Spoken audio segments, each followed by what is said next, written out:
ఇందులో ఉన్న loop holes ఏంటి?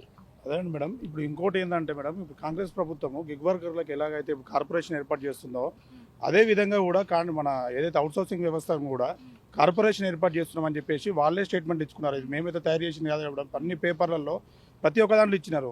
అంతా రెడీ అయింది, డాటా రెడీ అయింది. ఆంధ్రప్రదేశ్లో కానీ ఎట్లయితే రెడీ అయిందో దాని విధంగా మేము రెడీ చేస్తున్నాము. మీకు మా సలహాలు కూడా అడిగారు, చెప్పినాము, ప్రతిదీ కూడా రిపోర్ట్ ఇచ్చినాము.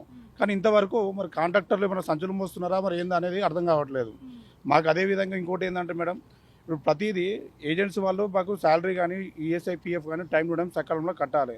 అది కట్టకుండా మేము అడిగామనుకోండి ఏదైనా క్వశ్చన్ చేయడం వల్ల దానికి అవసరం అంటే నువ్వు ఎక్కువ మాట్లాడుతున్నారు భయ్ అని చెప్పేసి తీయడం జరుగుతుంది. ఆ తీసిన ఉద్యోగాలని 2 లక్షలకు 3 లక్షలకు అమ్ముకోవడం కూడా జరుగుతుంది.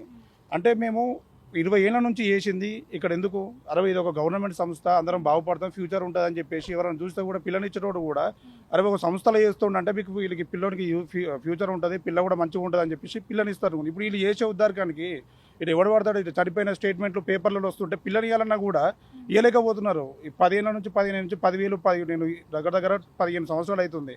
6,000 నుంచి మొదలు పెడితే ఎంత కొడితే 12,000 కానే ఉన్నాము. ఇలా ఉన్న కిరాయిలు ఏంది, ఇక్కడ హాస్పిటల్ ఏంది, చదువులు ఏంది, పిల్లలకేంది, ఇవన్నీ పెరుగుతూనే ఉన్నాయి. నిత్యావసర వస్తువులు ప్రతిదీ పెరుగుతూనే ఉన్నాయి. కానీ జీతాలు మాత్రం పెరగట్లేదు. అదే గవర్నమెంట్ ఉద్యోగస్తులకు ఒక నెల 5 రోజులు కానీ 10 రోజులు కానీ 1 తారీఖు నాడు జీతం పడకపోతే 3వ నెల వాళ్ళు పెన్ డౌన్ అంటారు.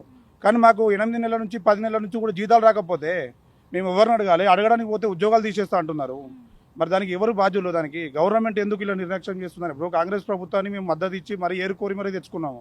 ఏరుకోరి పెళ్లి చేసుకుంటే ఎగిరేదన్నట్టు ఇప్పుడు మమ్మల్ని వీళ్ళు దాన్ని తట్టుకున్న పరిస్థితి మాది. అందుకని మేము ఒకటే చెప్తున్నాము ప్రజాప్రభుత్వానికి, ఏంటంటే మా యొక్క ఏదైతే ఉన్నాయో ఈ కోరికలను జర మన్నించి మా తరపున కొంచెం ఒకసారి అవసరం అంటే పిలవండి మమ్మల్ని. సరే మీకు ఏదైనా అధికారులు తప్పిస్తుర్రా, ఏమి ఇస్తురా మాకు అది అర్థం కావట్లేదు. సరే నిజంగా నీకు ప్రభుత్వానికి చేయాలని చిత్తశుద్ధి ఉంటే కార్మికులను అడిగితే కదా సమస్యలు తెలిసేది. ఇక్కడ ఏంది, ఒక కార్మికునికి తెలుస్తుంది ఏదైనా కింద ఏం జరుగుతుంది అనేది. అక్కడ మీద కూర్చొని ఏసీలో కూర్చొని నీ వాడిని రిపోర్ట్ అడిగితే ఎవరు ఇస్తారు రిపోర్ట్లు? వాళ్ళు నిజమా అబద్ధమా వాళ్ళు ఇచ్చేది మీరు నమ్ముకుంటే కాదండి. ఒక్కసారి మా యొక్క కార్మికుల దగ్గరికి ఒక మోరీ ఎత్తుతున్నప్పుడు తల్లిదండ్రులకు, సపోజ్ ఎగ్జాంపుల్, ఒక తల్లిదండ్రులు ఏజ్ ఎక్కువైన తర్వాత వాళ్ళని బాత్రూమ్ పోయినా ఏదైనా చేయాలన్నా కూడా అరే ఇట్లా ముక్కు మూసుకొని మరీ చేస్తారు. అలాంటిది మా యొక్క జిహెచ్ఎంసీ కానీ మా వాటర్ వర్క్స్లో కూడా మున్సిపల్ కార్మికులు ఉంటారు. వాళ్ళు డ్రైనేజ్లోకి దిగి మరి ఎవరో పోయిన దాన్ని కూడా తీయడం జరుగుతుంది. అంటే అంత పని చేస్తున్నా కూడా మనకి ఇచ్చే జీతం ఏంది, మనకి వచ్చే రోగాలు ఏంది? మనకి రోగాలు వస్తే కూడా మనకి ఒక ఈఎస్ఐ కార్డు టైంకి ఉండదు, ఒక బెనిఫిట్ ఉండదు, ఏవి ఉండవండి. దానివల్ల మేము ఒక్కటే కోరుతున్నాము, మా కార్పొరేషన్ ఇస్తే దాంట్లో 100 రూపాయల 1000 రూపాయల మనిషి ఒక ఈచ్ వన్ ఏవైతే ఉంటారో కార్మికుడు మేమే జమ చేసుకుంటాము. అవసరం అంటే ఎవరైనా రిటైర్మెంట్ అయినారు వాళ్ళకు ఒక 10 లక్షల రూపాయల అలా అని చెప్పేసి మేమే అనౌన్స్ చేసుకుంటాము. మీ భారం గవర్నమెంట్ మీద ఒక రూపాయి కూడా పడదు. అవసరం అంటే ఏంది, ఏదైతే ఈఎస్ఐ కార్డులు ఉన్నాయో అలా కాకుండా కూడా ప్రైవేట్ హాస్పిటల్ గవర్నమెంట్ మాకు సహకరిస్తే ఒక హాస్పిటల్ కట్టించారు అనుకోండి, దాంట్లో అవుట్సోర్సింగ్ ఉద్యోగస్తులను పెట్టండి. కాకపోతే మంచి డాక్టర్లు మాత్రము పర్మనెంట్ ఉద్యోగులను పెట్టండి. వాళ్ళకు కూడా నర్సులకు కూడా మేమే ఇచ్చుకుంటాం జీతము.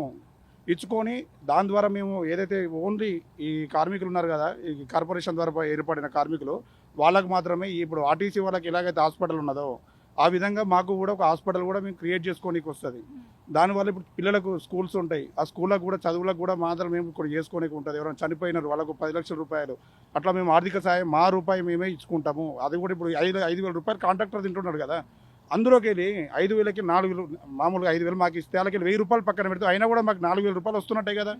ఆ 4,000 లాభం వచ్చినట్టు ఉంటుంది. ఆ 1,000 రూపాయలతోని 100 మందికి సాయం చేసుకున్నట్టు ఉంటుంది, ఒకరికొకరు తోడు చేసుకున్నట్టు ఉంటుంది అనేది మా ఒపీనియన్ అండి. అంటే ప్రభుత్వ కార్పొరేషన్ కోసం కమిటీ కూడా ఏర్పాటు చేసింది, అది ఎక్కడి వరకు వచ్చింది అంటే కమిటీ వేసింది అంటున్నారు, చర్చలు అయిపోయినాయి అంటున్నారు, అంతా రెడీ ఉన్నది అంటున్నారు, ఫైల్ రెడీ ఉంది అంటున్నారు. కానీ ఏది మూమెంట్ అనేది బయటికి రావట్లేదు. వాళ్ళే లీకులు ఇస్తున్నారు, అయిపోయిందని చెప్పేసి ఇదే చెప్తున్నాను కదండి. ఇప్పుడు ఇక్కడ నెంబర్ 1 అని చెప్పేసి రైజింగ్ అని చెప్పేసి మేమైతే వేసింది కాదు, హస్తం గుర్తుతో వాళ్ళే అనౌన్స్మెంట్ చేసుకుంటుంది.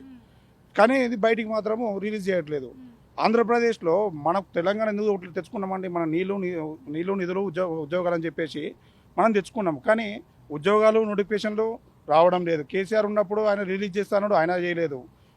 ఇప్పుడు ఉన్న ఉద్యోగస్తులకు కూడా కనీసము ఏ చేయకపోతే ఎలాగండి? మళ్ళీ ఇక్కడ గవర్నమెంటే నీట్గా మేడం, అంటే వాళ్ళు ఇది మనకు వెబ్సైట్లలో వచ్చింది, అవుట్ సోర్సింగ్ ఉద్యోగస్తులకు ఇప్పుడు స్పెషల్ కార్పొరేషన్ నిర్ణయం ఇది చేయడం వల్ల 4 లక్షల మంది ఉద్యోగస్తులకు ఆర్థిక సామాజిక భద్రత, ఈ బెనిఫిట్లు ఇక్కడ వాళ్ళు ఇచ్చిన సమయానికి జీతాల చెల్లింపులు, పిఎఫ్ ఇస్తాయి సదుపాయాలు. అసలు అవినీతికి 2 లక్షలు 3 లక్షలు వసూలు చేసేందుకు అవినీతికి ఆస్కారం లేకుండా చర్యలు. నేరుగా కార్పొరేషన్ నుంచే నియామకాలు అక్కడి నుంచే 1వ తారీఖు జీతాలు వస్తాయి. ఇది ఇంత నీట్గా స్పష్టంగా కనబడతా ఉంది. కాబట్టి ఒక్కసారి మా యొక్క అవుట్సోర్సింగ్ ఉద్యోగస్తుల తరపున, ఆర్టీవీ మీడియా తరపున 2 లక్షల మంది గొంతుకగా రాష్ట్ర చేసి మరొకసారి ప్రభుత్వానికి గట్టిగా చెప్తా ఉన్నాము. తక్షణమే ఏజెన్సీల మీద కనుక రాబోయే స్థానిక సంస్థల ఎలక్షన్ల లోపు, జూబ్లీస్ ఎన్నికల లోపు ఖచ్చితంగా ఈ ఏజెన్సీల మీద కనుక మీరు చర్య తీసుకోకపోతే రాష్ట్ర చేసి ఇంకా ఒక అడుగు ముందుకేసి అవుట్సోర్సింగ్ ఉద్యోగస్తుల కోసం కొట్లాడటం కోసం ఒక అడుగు ముందుకేసి ఎంత దూరమైన పోతానికైతే మా బతుకులు ఒకటి లేదా ఒకటే జీవోతోని ఈ రాష్ట్రంలో పనిచేస్తున్న అవుట్సోర్సింగ్ ఉద్యోగస్తులందరూ తీసివేయండి. మా బతుకులు మేము బ్రహ్మాండంగా ఎక్కడైనా బతుకుతాం. లేదా ఇట్లా ఒక డిపార్ట్మెంట్లో 20 మందిని, ఇరిగేషన్లో 50 మందిని, జిఎస్టీ డిపార్ట్మెంట్లో 50 మందిని తీసేసి, ఎక్సైజ్ డిపార్ట్మెంట్లో ఇట్లా 20, 30 తీసేస్తే ఇలా 15, 20 సంవత్సరాలు పనిచేసిన ఉద్యోగుడు ఎక్కడికి పోతాడు?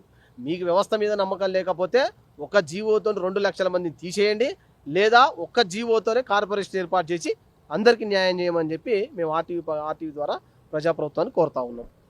అవుట్సోర్సింగ్ ఉద్యోగులకు ఖచ్చితంగా ఇటు ప్రభుత్వ కార్పొరేషన్ ఏర్పాటు చేయాలి. ఇప్పటికే పక్క రాష్ట్రాలైనటువంటి ఆంధ్రప్రదేశ్ కావచ్చు, తమిళనాడులో ఈ విధానం కొనసాగుతుంది. కానీ తెలంగాణలో మాత్రం ఏదైతే ఇటు ఏజెన్సీల వ్యవస్థ కొనసాగుతుంది, దీని ద్వారా మేము నష్టపోవాల్సి వస్తుంది. దాదాపు నెలకి 4,000 నుండి 5,000 వరకు ఏజెన్సీలు తీసుకుంటున్నారు. దీనిపైన ప్రభుత్వం రాగానే, ఏదైతే కాంగ్రెస్ ప్రభుత్వం అధికారంలోకి రాగానే దీనిపైన ప్రత్యేక దృష్టి పెడతాం.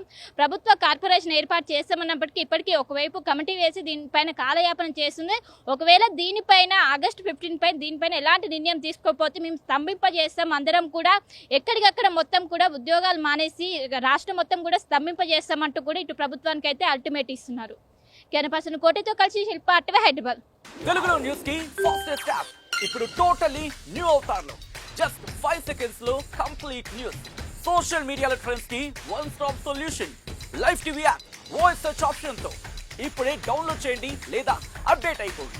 యాప్ లింక్ డిస్క్రిప్షన్ లో ఉంది.